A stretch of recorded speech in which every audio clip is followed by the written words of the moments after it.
आऊज़ु बिल्लाहि मिनश शैतानिर रजीम, बिस्मिल्लाहिर रहमानिर रहीम। दर्स नंबर 2 शुरू हो रहा है। जैसा कि आपको इल्म है, मैं आपसे गुफ्तगू कर रहा हूँ शबीब हुसैनी, और हमारी गुफ्तगू आपसे जो हो रही है वो 1441 हिजरी में और 2020 ईस्वी में जो सेमेस्टर चल रहा है आपका तारीख़ अहले बैत दर्स उन्वान के तहत, उसमें इमाम मोहम्मद तक़ी अलैहिस्सलाम का ज़िक्र हो रहा है।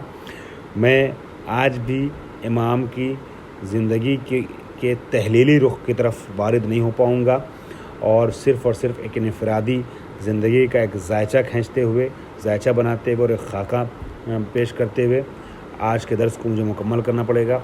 मगर ये भी इमाम की ज़िंदगी के हवाले से अहम तरीन मबाहिस में से है। हालांकि आसान है, ये बहस ज़्यादा तहलील नहीं है, तहक़ीक़ नहीं है, बररसी नहीं है, लेकिन ये अहम तरीन मतालिब में से है जिसका हर शिया के लिए जानना ज़रूरी है। चे बरसद आप अहले इल्म और अहले फ़ज़ल हैं, तो आपको अपने जहन में बैठा लेना चाहिए ये चीज़ें। अगरचे इसमें की बहुत सी चीज़ें आपके जहन महफूज होंगी, नहीं है तो मैं रिपीट कर रहा हूँ ताकि आपके जहन में कायदे से सारी बातें बैठ जाएँ। इमाम जिसका हम जिक्र कर रहे हैं सिलसिले इमामत की 9वीं कड़ी हैं जिनकी आज गुफ्तगू हो रही है, उनका नाम है इमाम मोहम्मद। हम इमाम मोहम्मद तक़ी अलैहिस्सलाम कहते हैं। नाम असल में 9वें इमाम का मोहम्मद है और आपकी कुन्नियत जो है वो अबू जाफ़र है।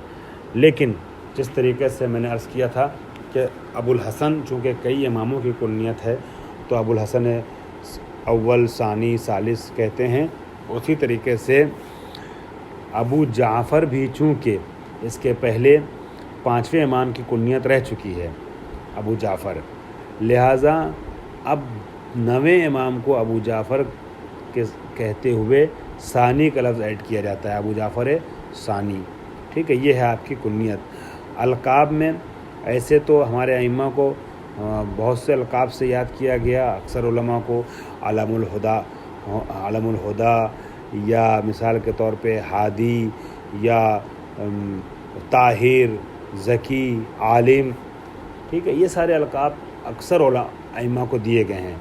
लेकिन इमाम मोहम्मद तक़ी से मख़सूस जो 2 लक़ब है उसमें एक तक़ी है और एक जवाद है। कसरत ज़ुहद व तक़वा की बुनियाद पर आपको तक़ी के लक़ब से याद किया जाता है और बाज़ के मुताबिक ये लक़ब आपको खुदा की जानिब से अता किया गया था। बहरहाल, और दूसरा जो लक़ब मशहूर है वो है जवाद। जवाद यानी बहुत ज़्यादा अता करने वाला, बख्शिश करने वाला। ईरान वग़ैरह में इमाम मोहम्मद तक़ी अलैहिस्सलाम को इमाम जवाद कहते ही हैं। ठीक है, हम लक़ब तक़ी जो मशहूर तरीन लक़ब है उसके साथ मिला के इमाम मोहम्मद तक़ी कहते हैं, और वहाँ भी नाम से ज़्यादा लक़ब से याद किया जाता है इमाम जवाद। क्यों इमाम जवाद को इतना ज़्यादा कसरत से इस लक़ब के साथ याद किया जाता है, इसको मैं इंशाअल्लाह बहस में आगे चल कर के इमाम की अखलाकियात और ख़ुसूसियात में पेश करूँगा।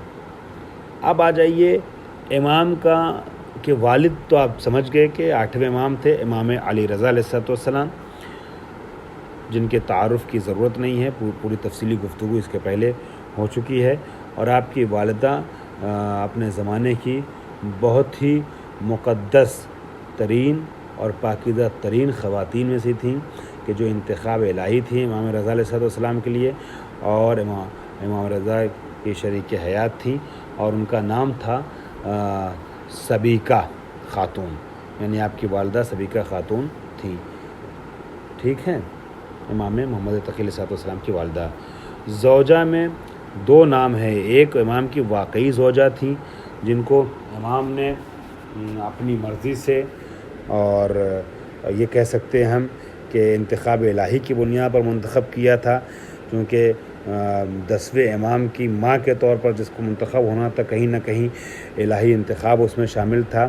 वो अज़ीम ख़ातून थी और वो उनकी अगर पूरी दास्तान पेश की जाए तो एक दर्स का वक्त चाहिए कि किस तरीके से मुख्तलिफ़ जगहों से, मुख्तलिफ़ मरहलों से होती हुई इमाम अली नक़ी अलैहिस्सलाम के हमल की ज़ामिन बनने के लिए वो इमाम मोहम्मद तक़ी तक पहुँची हैं। تو صرف اور صرف امام محمد تقی کی زوجہ نہیں ہیں بلکہ امام علی نقی کی ماں بھی ہیں، لہٰذا بہت معتبر خاتون ہیں آپ کی زوجہ جناب سمانہ مغربیہ۔ اور میں آپ کی خدمت میں عرض کروں کہ جناب سمانہ مغربیہ کے علاوہ بھی ایک شریک حیات، ایک زوجہ سے رابطہ رہا امام کا، مگر وہ رابطہ سیاسی زیادہ تھا۔ اصل میں جو شریک حیات تھیں وہ سمانہ مغربیہ تھیں۔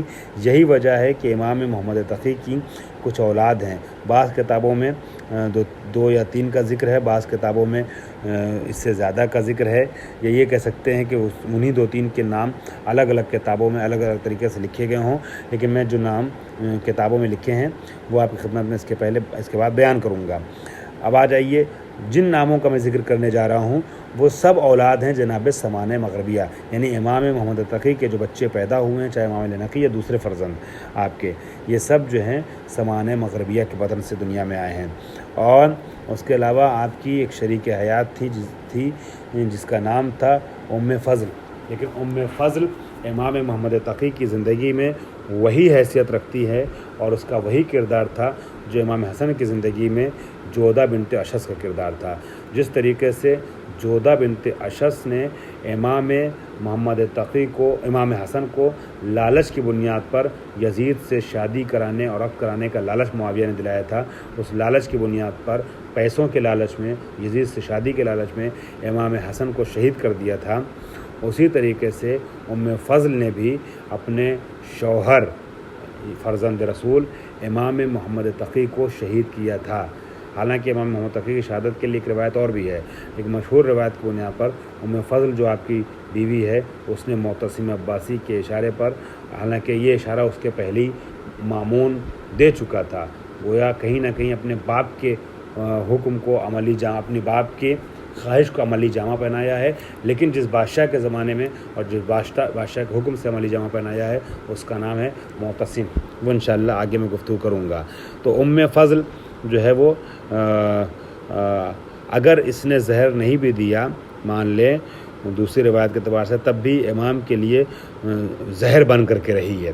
امام کی زندگی میں مخبری کرنا، جاسوسی کرنا اور حکومت کی اعلی کار بن کر کے امام کی زندگی میں اور امام کو پریشان کرنے کی مسلسل کوششیں کرنا۔ میں نے مختصر میں ساری بات بیان کر دی۔ جو امام حسن کی زندگی میں جودہ کا کردار تھا وہی امام محمد تقی کی زندگی میں ام فضل کا کردار تھا۔ بہرحال آپ کی اولاد میں سب سے نمایاں نام جو ہے وہ 10ویں امام کا امام علی نقی علیہ السلام، جن کے بارے میں انشاءاللہ چند جلسات کے بعد ہم تفصیل سے گفتگو کریں گے۔ اس کے علاوہ ایک نام اور بہت بڑا نام ہے جسے موسیٰ کہتے ہیں، اور ان کا لقب مبرکہ تھا، موسیٰ مبرکہ۔ جناب موسیٰ مبرکہ کے سلسلے میں بہت سی الگ الگ طریقے کی روایات آئی ہیں، میں تمام روایتوں کا خلاصہ چند جملے میں آپ کے حوالے کر رہا ہوں۔ جناب موسیٰ مبرکہ اس لیے کہتے ہیں کہ چہرے پہ برقع ڈال کے چلتے تھے، اور اس برقعے کی کچھ وجوہات بیان کی جاتی ہیں۔ مثلا ایک وجہ یہ تھی کہ بہت خوبصورت تھے، لہٰذا امام نے حکم دیا تھا کہ جب باہر نکلا کرو تو چہرے برقع ڈال کے، نقاب ڈال کے۔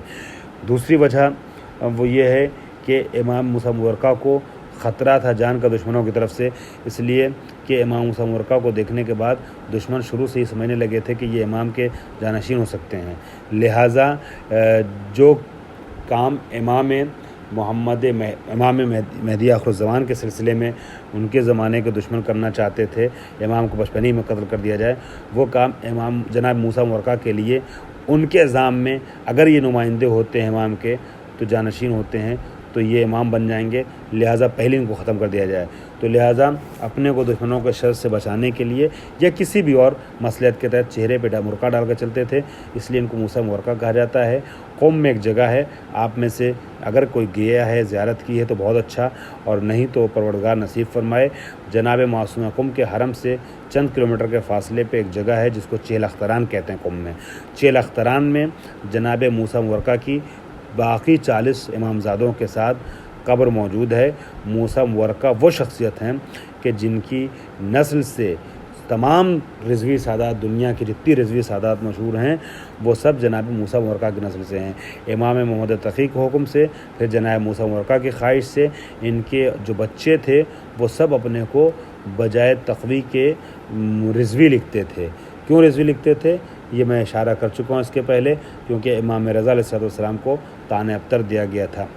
اب जनाब मूसा मुबरका के जितनी भी औलाद जहाँ जहाँ भी गई, और जनाब मूसा मुबरका की औलाद ने हिजरत बहुत की है, अलग अलग जगहों पे लोग गए हैं, पूरी दुनिया बसे हैं, लिहाजा दुनिया के अलग अलग मुल्कों में जहाँ मुसलमान आपको मिलते हैं और शिया मिलते हैं वहाँ रिज़वी सादात मिल जाते हैं, क्योंकि इन्होंने हिजरतें बहुत की हैं और अल्लाह ने कसरत नस्ल से जनाब मूसा मुबरका को इमाम रज़ा की बरकत से नवाजा, और रिज़वी सादात दुनिया में हर तरफ जो मशहूर हैं वो इन्हीं की नस्ल से हैं।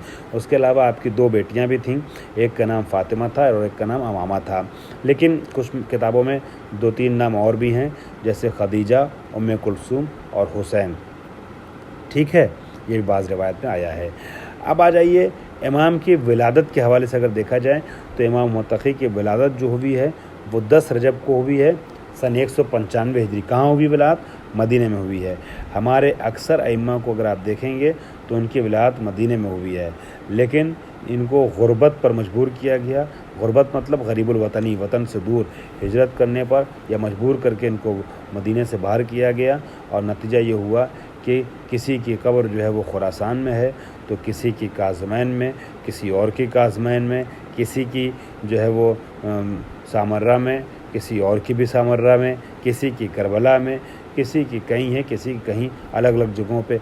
कम कुछ इमाम हमारे मदीने में जन्नतुल बक़ी में भी दफन है, लेकिन यह है कि अक्सर शख्सियतें हमारी हालात के तहत जो है वो 12 इमाम अलग अलग जगहों पे, कोई नजफ़ में तो कोई कहीं दफन है। बहरहाल तो आपकी विलाद, लेकिन विलाद अक्सर की मदीने में हुई है। इसी तरीके से इमाम मोहम्मद तक़ी की विलाद भी मदीने में हुई है। कब हुई है? सन 195 हिजरी में। सन 195 हिजरी में आपकी विलादत मदीने में वाक़ होती है। शहादत कब होती है? आखिर ज़िकात। अब 29 ज़िकात हमारे यहाँ ज़्यादा मशहूर है, अलबत्ता बाज़ के अतबार से 30 भी कह सकते हैं अगर 30 का महीना रहा हो तो। बहरहाल 29 ज़िकात सन 220 हिजरी में इमाम मोहम्मद तक़ी की शहादत हुई है, और इराक़ में हुई है, बगदाद के करीब हुई है, काज़मैन, जहाँ आप दफन भी हैं इमाम मूसा काज़िम अलैहिस्सलातु वस्सलाम के साथ। ठीक है, बगदाद के करीब काज़मैन और समर्रा में हमारे 4 इमाम दफन हैं। काज़मैन में इमाम मूसा काज़िम अलैहिस्सलाम और इमाम मोहम्मद तक़ी अलैहिस्सलाम, बीच में इमाम रज़ा मशहद में दफन है। उसके बाद फिर इमाम अली नक़ी और इमाम हसन अस्करी, ये दोनों जो हैं समर्रा में एक साथ दफन, इन दोनों का रोज़ा साथ में है, दोनों शख्सियतों का। बहरहाल तो 220 हिजरी में गोया 195 से लेकर 220 तक सिर्फ़ और सिर्फ 25 साल बनते हैं, जो मैं आपकी खिदमत में अर्ज़ कर रहा था। सिर्फ़ और सिर्फ 25 साल जो है वो इन्होंने ज़िंदगी गुजारी है, मगर 25 साल बहुत कमाल के गुज़रे हैं इल्मी और मानवी एतबार से। दुनिया इमामत की, दुनिया इंसानियत की बेहतरीन तरीके से दुनिया तशय्युर की आपने इमामत फरमाई है, और आपकी मुद्दत इमामत जो है वो 17 साल है। क्यों? इसलिए कि जब 195 में पैदा हुए और 203 में इमाम अली रज़ा अलैहिस्सलाम दुनिया से रुखसत हो गए, तो गोया 8 साल के थे आपके इमाम बन गए। ठीक है, 8 साल के थे कि इमाम बन गए, और इमामत के सिलसिले से कुछ रिवायतें शेख मुफीद ने तहरीर की हैं। मैं चाहता हूँ बेअन ही उन रिवायतों में से बाज़ रिवायतों को आपके हवाले कर दूँ, उसे आज नहीं बयान कर पाऊँगा क्योंकि वक्त ज़्यादा हो जाएगा। इंशाअल्लाह अगले जलसे में आपकी खिदमत में पेश करूँगा। तो 8 साल की उम्र में इमाम बने और 25 साल में शहीद हुए। कितने साल रही इमामत आपकी? मुद्दत इमामत 17 साल। 25 साल उम्र है, 17 साल मुद्दत इमामत है। और आपके ज़माने के हाकिमों में अगर देखा जाए तो एक हाकिम मामून है जो आपके वालिद मोहतरम इमाम रज़ा अलैहिस्सलाम का कातिल था, और मामून की हुकूमत के ज़माने में आपकी ज़्यादा ज़िंदगी गुजरी है। 195 से लेकर के, या मुद्दत इमामत को ले लीजिए तो 203 से लेकर के 218 तक, क्योंकि मामून की हुकूमत का ज़माना जो है वो 193 से लेकर के 218 तक है। ये मामून की हुकूमत का ज़माना है, तकरीबन 25 साल। इसमें 218 तक मामून के दौरे हुकूमत में इमाम मुतक़ी ने ज़िंदगी गुजारी है, और उसके बाद फिर आपने 2 साल जो ज़िंदगी गुजारी है मुअतसिम के ज़माने में गुजारी है। यही मुअतसिम वो है कि जो इमाम का कातिल है। मुअतसिम अब्बासी के जिसकी हुकूमत का ज़माना 218 से 227 तक है, तकरीबन 9 साल, लेकिन इसने अपनी हुकूमत के तीसरे साल यानी 220 हिजरी में इमाम मोहम्मद तक़ी को شہید کروا دیا، چاہے ام فضل کے ذریعے سے یا کسی اور کے ذریعے سے، اس کو میں انشاءاللہ آخر میں آ کر کے بیان کروں گا جب شہادت کا مرحلہ پیش ہوگا۔ یہ ہے امام محمد تقی کی انفرادی زندگی کا ایک مختصر سا خاکہ، جس کی تفصیلات نہ پیش کر کے خلاصہ آپ کی خدمت بیان کیا ہے۔ اور میں یہ سمجھتا ہوں آپ میں جو اہل ذوق ہوں گے، ہیں جو لوگ جو خواہران، یا اگر برادران تک میری بات پہنچتی ہے بعد میں کبھی، تو جو برادران جو اہل ذوق ہوں گے انشاءاللہ وہ مراجعہ کریں گے اصل کتابوں کی طرف، تو انشاءاللہ اس سے جڑی ہوئی باتیں مزید جو ہیں وہ ان تک پہنچ جائیں گی۔ وآخر دعوانا الحمدللہ رب العالمین۔